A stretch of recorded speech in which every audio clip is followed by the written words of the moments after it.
저는 꽃을 싫어합니다. 예쁜지도 모르겠고 향기가 좋다고 느껴지지도 않아요. 꽃 싫어하는 여자는 없다고들 하던데 저는 이상하게 꽃이 싫습니다. 특별한 이유가 있는 것은 아닙니다. 알레르기가 있는 것도 아니고요. 그냥 싫어요. 아무 이유 없이. 그런 제가 3년 전 남자친구에게서 붉은 장미꽃 100송이를 선물 받았습니다. 주변 지인들은 제가 싫어하는 것을 알고 있어 꽃 선물은 일치하지 않아요. 덕분에 그가 준 꽃은 태어나 처음 선물 받은 꽃이 되었습니다. 장미 100송이, 근사하죠. 그걸 받는 순간 어쩌면 아주 조금은 꽃을 좋아하게 될지도 모른다는 생각이 들었습니다.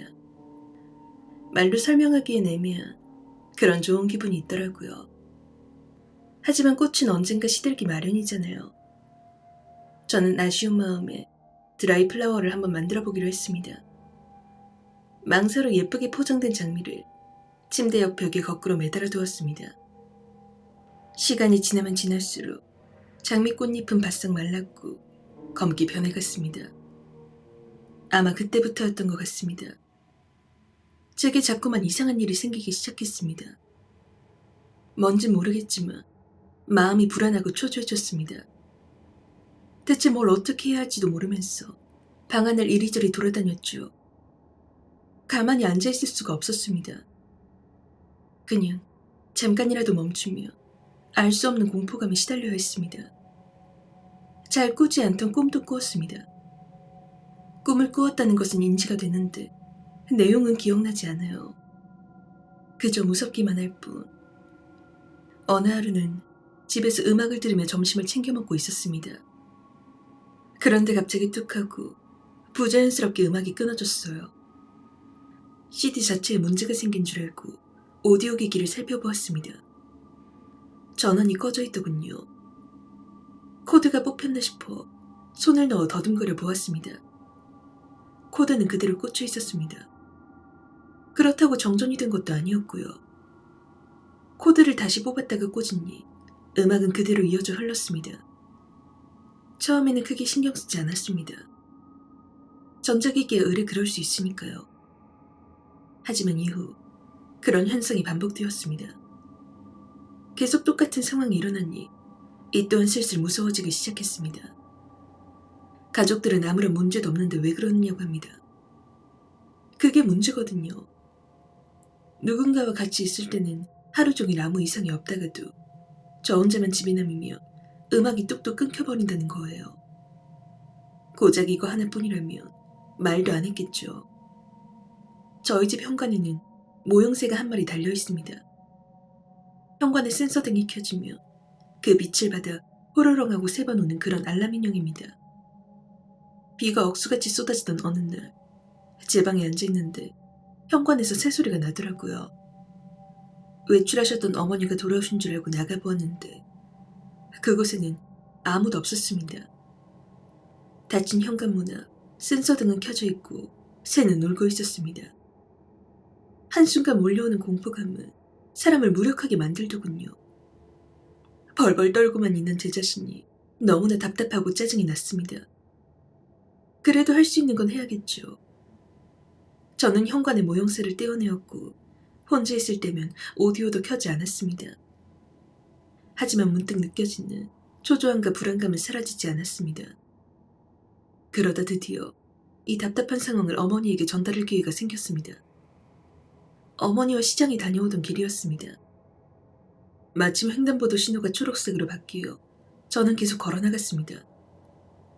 그런데 세네 걸음쯤 걷자 뒤에서 절 부르는 어머니의 목소리가 들려왔습니다. 뒤를 돌아보는 제 코앞에는 휙 하고 무언가가 빠르게 지나가고 있었습니다. 빨간색. 신호등은 빨간색이더군요. 분명 저는 바뀌었다고 생각했는데 아니었습니다. 어머니는 크게 놀라셨는지 한참을 아무 말도 못하셨습니다. 그리고 이내 입을 떼어 제게 그동안 일들을 다시 들려달라 하셨습니다.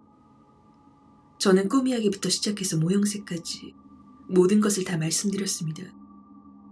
그제서야 어머니는 진지하게 제 말을 들어주시더라고요. 죽을 뻔했던 것은 둘째치고 누군가 제 말을 믿어준다는 게 그렇게 기쁠 수가 없었습니다. 다음날 어머니는 제게 절대 어디 나가지 말라며 신신당부를 하시고는 이모와 함께 외출을 하셨습니다. 어머니는 이모와 함께 점집을 다녀오셨다고 해요. 흔히 점집에서는 생년월일을 묻는데 그곳은 직접 얼굴을 보거나 여의치 않으면 사진을 보고 점괘를 낸다고 하더군요. 어머니가 제 사진을 보여드리자 그 무당이 사탕을 달라 초콜릿을 달라 난리를 치더랍니다. 아기 동자를 모시던 사람이라고 했던 것 같아요. 아무튼 그 무당 양손에 초콜릿을 쥐어주자 언니 방에 제사를 지내네? 라고 한마디 하더니 방 안을 폴짝폴짝 뛰어다니더랍니다. 한 번에 그 말을 이해하긴 힘드셨겠죠. 어머니는 다시 한번 그 말이 무슨 의미인지 물으셨대요. 그러자 무당이 신경질을 내며 그 언니가 자기 사진 위에 썩은 꽃을 잔뜩 올려놓고 제사를 지낸다고 얼른 가서 그걸 떼어내고 방 구석구석 향을 피워놓으라고 하더랍니다. 내용을 전달받은 저는 당황스러웠습니다. 제 방에는 사진이 없거든요. 그런데 방문을 열고 들어서는 순간 그제서야 무슨 말인지 이해가 가더군요. 말린 장미 그 아래에는 친구가 연필로 그려준 제 초상화 액자가 걸려 있었습니다. 저는 우선 액자를 떼어냈습니다. 그리고 걸어둔 꽃을 향해 손을 뻗었죠. 제 손끝에 부서진 꽃잎가루가 떨어져 내렸습니다. 경악스러웠습니다. 망사 포장지 그물 사이에 하루살이 같은 날벌레들이 가득 차 있었습니다. 날아다니는 것을 본 적도 없는데 도대체 언제 그런 게 생긴 건지. 저는 벌레들을 꽃과 함께 조심스레 쓰레기 봉투에 담았습니다. 그리고 놀이터로 가 불에 태워버렸죠.